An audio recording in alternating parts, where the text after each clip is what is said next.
asabah ma'al ghair.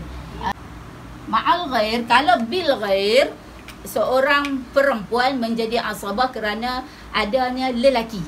Kita tengok tadi pasangan dia kan, anak perempuan dapat asabah kerana ada anak lelaki. Cucu perempuan dapat asabah pasal ada cucu lelaki. Level dia yang sama. Okey?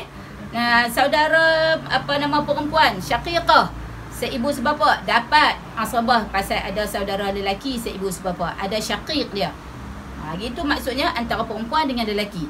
Adapun ma'al ghair, antara perempuan dengan perempuan. Saudara perempuan, dia ada dua orang, iaitu saudara perempuan ibu bapa, syaqiqah, dan saudara perempuan sebapa. Dua orang ni, mereka akan dapat asabah jika bersama mereka bintun. Apa bintun? Anak perempuan.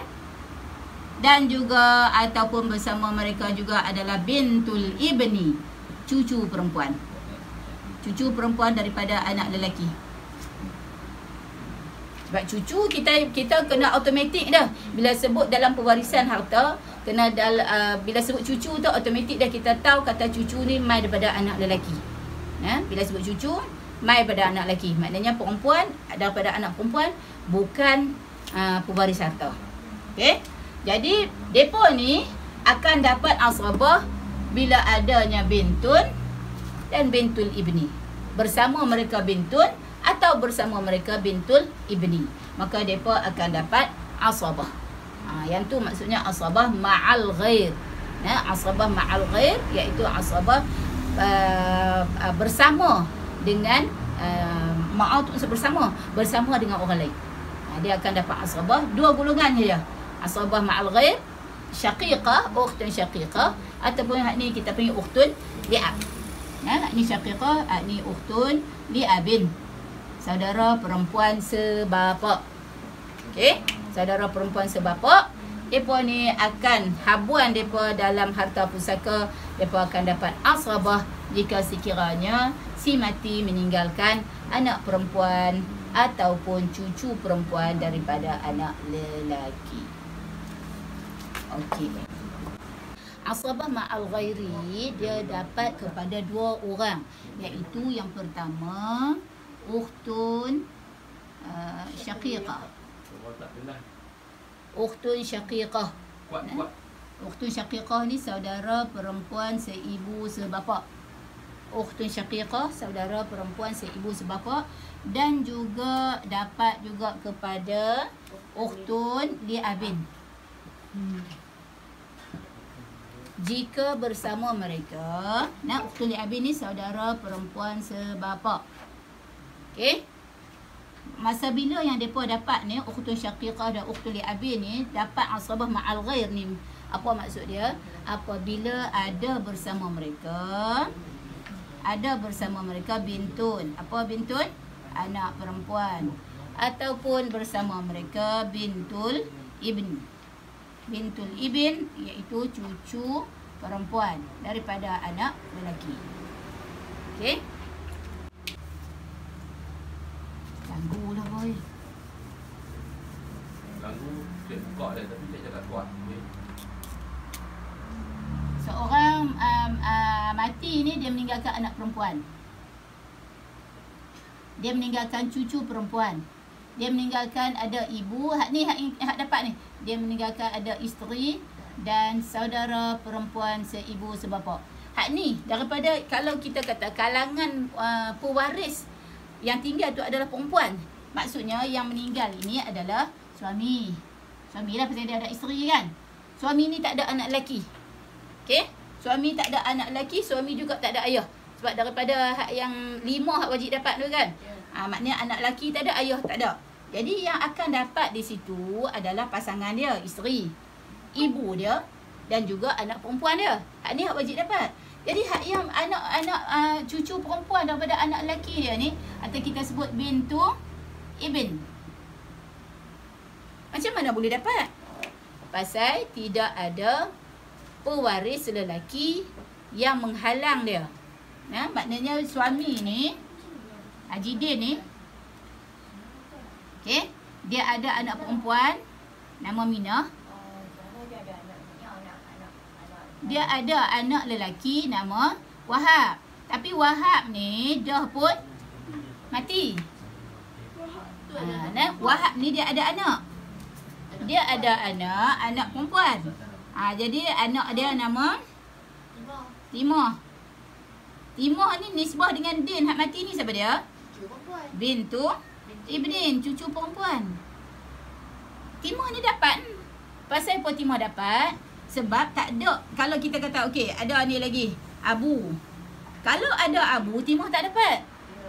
Kan? Tapi bila Abu pun tak ada, Abu pun mati dah. Sebelum Tok Din mati, Wahab pun tak ada dah. Jadi Timah ni akan dapat harta Tok Wan dia. Maknanya dia dapat harta Tok Wan dia. Okey, maknanya ni pasal apa dia dapat harta Tok Wan dia? Pasal tak ada siapa yang nak hijab dia. Maknanya pak dia tak ada dah. Dan Abu yang si pak nakan dia pun tak ada dah. Kan? Kalau ada Abu, maka Timah tak dapat. Kalau ada Abu ni, Minah dia akan dapat pasal apa? Sebab dia adalah anak perempuan si mati. Ketika ini Minah dia dapat asrabah ke dapat apa, Iman?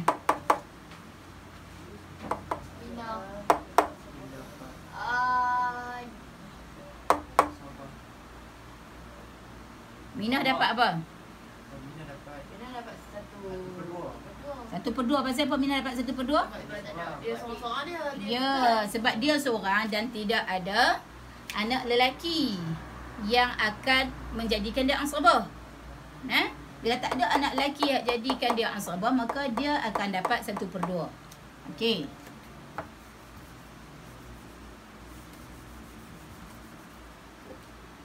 Minah ni isteri ni 1/2. Okey. Anak perempuan Minah tadi anak perempuan. 1/2.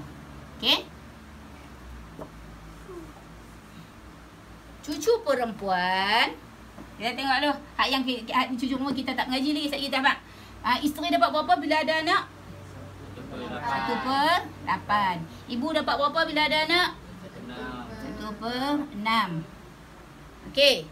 Cucu perempuan, dia akan dapat, ketika ini dia akan dapat sudus 1/6. Okey. Hak perempuan dalam perbahagian harta tak boleh lebih daripada 2/3, paling besar. Kan sebab anak perempuan kalau seorang dapat 1/2, kalau ramai dapat 2/3. Kan? 2/3 sama dengan 4/6 lah. Kalau kita kata nisbah per 6 kan, 1/2 sama dengan 3/6 kan. Okey, 2/3 sama dengan 4/6. Jadi kalau dia seorang, dia akan dapat 1/2. Kalau dia 2 atau lebih, dia pun akan dapat 4/6 atau 2/3, bahagilah sama banyak di antara mereka. 8 beradik perempuan, 8 beradik lah mereka bahagi. Okey. Jadi yang dikatakan cucu ni, yang ni 1/6, dia sebut apa dia? As-sudus. Dalam istilah dia? As-sudus takmilah lis-sulusain. Kita terang. 1/6. As-sudus ni 1/6 ni. Okey. 1/6 yang melengkapkan. Takmilah ni maksudnya yang melengkapkan. Yang melengkapkan 2/3. Apa maksud? Bila kita kata tinggal tadi ni, anak perempuan, bila dia seorang dia akan dapat 1/2. Hak untuk pewaris perempuan, okey, hak yang paling besar adalah 2/3. Maka bila ada ketika ini cucu perempuan daripada anak lelaki, maka cucu perempuan ni akan dapat sudus takmilah lis-sulusain. 1/6 yang melengkapkan 2/3. Apa maksud 1/6 yang melengkapkan 2/3? Bukankah bila kita kata 1/2 campur 1/6 sama dengan 2/3? Kita sebut Ustaz ni 1/2 kalau kita kata nisbah 6 kan. 1/2 sama dengan 3/6. Campur 1/6 sama dengan 4/6. 2/3 kan sama dengan 4/6 kan? Okey. Jadi yang dikatakan takmilah sulusain ni maksudnya sulusain atau 2/3 tu adalah hak yang paling besar yang boleh dapat kepada golongan perempuan. Jadi bila golongan perempuan yang ada ni anak perempuan dia seorang, Mujahid, bila anak perempuan dia ada seorang, bila seorang maknanya 1/2. Bila seorang 1/2 yang kita kata ada orang lain pewaris yang boleh melengkapkan dia, yang menjadikan harta depa tu 2/3. Maka kita tengok sini ada cucu perempuan. Bila ada cucu perempuan daripada anak lelaki, cucu perempuan akan dapat 1/6. Ketika inilah ada anak perempuan, ada cucu perempuan, maka saudara perempuan seibu sebapa akan dapat asabah. Dia menjadi asabah kerana adanya pewaris perempuan, iaitu kerana adanya anak perempuan ataupun cucu perempuan. Salah satu pun tak apa. Atau maknanya sama ada dia dapat ada anak perempuan sahaja atau kedua-duanya atau cucu perempuan saja pun tak apa. Maka asabah ma'al ghair.